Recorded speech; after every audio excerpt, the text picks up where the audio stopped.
係一個講關於一個警察同一個殺手嘅故仔嚟嘅，咁就成個戲嗰個主要行嗰個劇情咧就係其實有少少鬥智啊，同埋呢一個所謂設計式嘅電影嘅，即係內容嘅寫法咧就係寫一個警察咧就唔可以俾有啲殺手喺佢嗰個管轄範圍裏邊，而呢個殺手咧用一個計劃，就係話咧佢永遠話自己唔係，而實質上做最後嘅係一個殺手。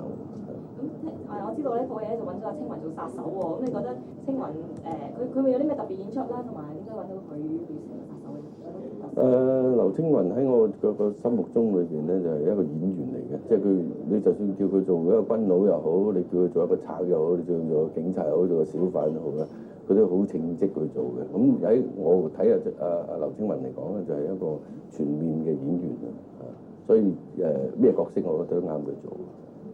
咁想問下咧，暗花套戲咧大致個 budget 會係點樣啦？同埋會唔會有啲特別嘅爆破場面啊咁樣咧？我諗就成個戲嘅 budget 咧，就我希望控制喺1000萬度啦。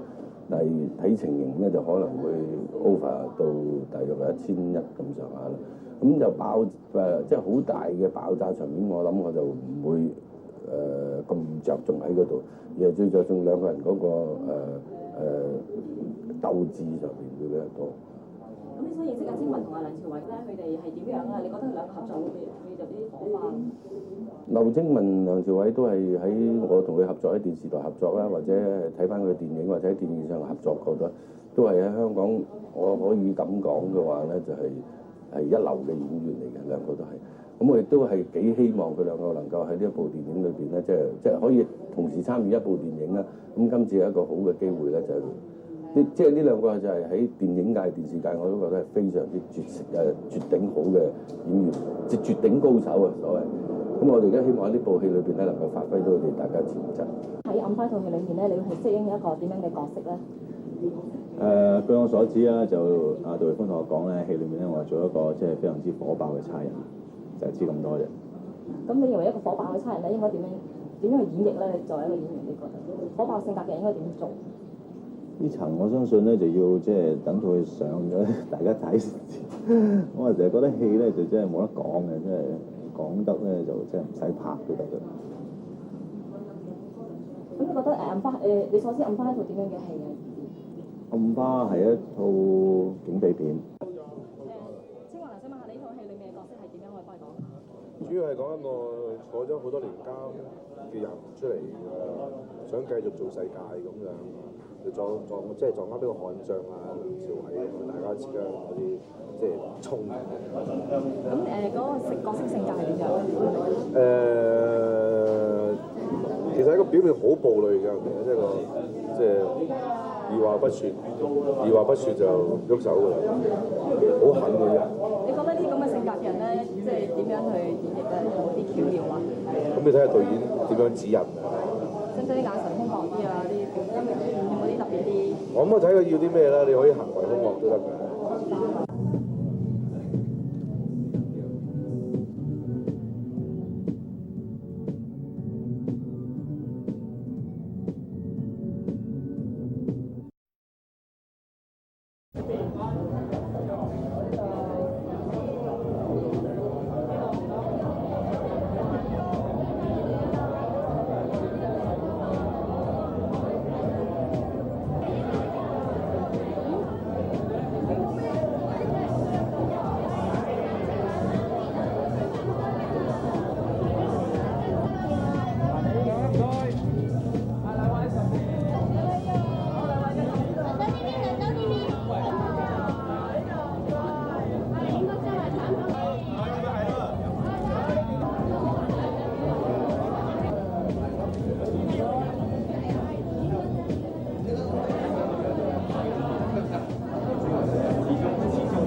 最有特色嘅地方咧，就係唔使睇啦，大家都好都會知道嘅咧，就係兩個演員到最後都會剃光頭啦。咁我諗最吸引嘅地方係佢兩個點樣喺呢部戲發揮佢自己最高嘅演技，同埋動作場面都好多。係啊，好抱歉啊，到而家咧我都唔可以講俾大家聽我做咩角色嘅，因為咧講咗咧，我諗即係睇嘅時候冇咁得意，因為部戲好主要就係玩呢一樣嘢，就係究竟兩個人係咩人，佢嚟做乜嘢咁樣，最後邊會發生咩事。咁啊又好難話俾大家聽佢係忠定係奸嘅，因為佢又冇乜做過壞事，但係又好似壞人。咁啊呢部戲我最中意嘅就係其實整體上我都幾中意嘅，好難講話即係特別在邊一場邊一場，即係你要講嘅我諗就係我自己有份嘅每一場我都幾中意嘅，同埋我中意呢個戲裏邊嘅造型。喺套戲裏面咧，我就做一個係壞嘅差人啦。咁有乜感受就係打好耐啦，咁硬係唔知佢幾時拍。點解要剃光頭嘅？點解要剃光頭？因為最後咧喺個結局嗰陣時咧，因為我要取代劉青雲嗰個身份，所以剃光頭。